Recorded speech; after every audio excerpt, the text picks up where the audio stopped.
Hello et bienvenue, c'est Lauriane de la chaîne Marathon des langues. Bienvenue dans ce nouveau podcast des défis de l'été. C'est un podcast par jour pour relever un défi par jour dans la langue que vous êtes en train d'apprendre. Pourquoi ces défis de l'été? Tout simplement parce que généralement en vacances, on relâche la pression, on ne fait plus rien. C'était pourtant un moment pendant lequel on s'est dit qu'on allait reprendre tous nos objectifs langue parce qu'on aurait du temps, mais finalement tout ça tombe à l'eau. Je sais, j'y suis passée.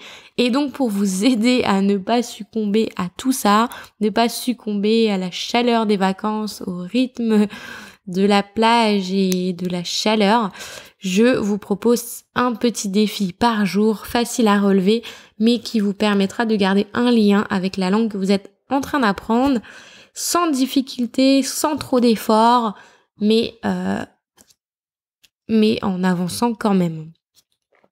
Donc aujourd'hui, je vous propose ce nouveau défi.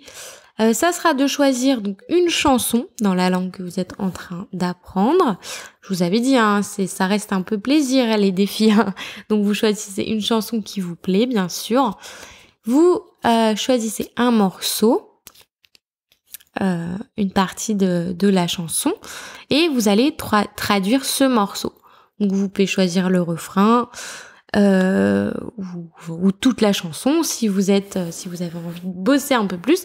Enfin voilà, vous allez faire de la traduction.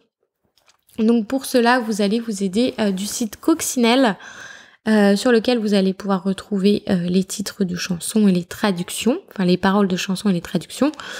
Vous pouvez également vous faire accompagner d'un dictionnaire, évidemment, pour retrouver les mots. Comme dictionnaire, moi j'utilise particulièrement Lingui qui permet d'avoir les mots en contexte. Parce que des fois on prend des mots hors contexte et ça ne veut strictement rien dire. Donc n'oubliez pas de regarder toujours en contexte pour voir un petit peu les nuances du mot. J'utilise également Word Reference, pour compléter, nuancer, voilà, pour avoir vraiment le bon sens du mot. Donc voilà, votre défi d'aujourd'hui se fera en chanson et en traduction. Si vous voulez vous faire corriger, moi j'aime beaucoup utiliser l'option calepin sur le site italki. Donc sur le site italki, vous avez une option qui s'appelle calepin. Et en fait, vous pouvez rédiger des textes, donc là en l'occurrence mettre la traduction de votre chanson. Et les personnes natives, vous corrigent. Donc ça permet de voir où vous êtes trompé et comment vous améliorer. Donc ça c'est le deuxième volet du défi. Mais voilà, si vous voulez vous améliorer, c'est toujours mieux de se faire corriger. Voilà, si vous avez aimé ce défi, n'hésitez pas à le dire dans les commentaires, à mettre un petit pouce vers le haut, à le partager. Et donc moi, je vous dis à demain pour le prochain défi.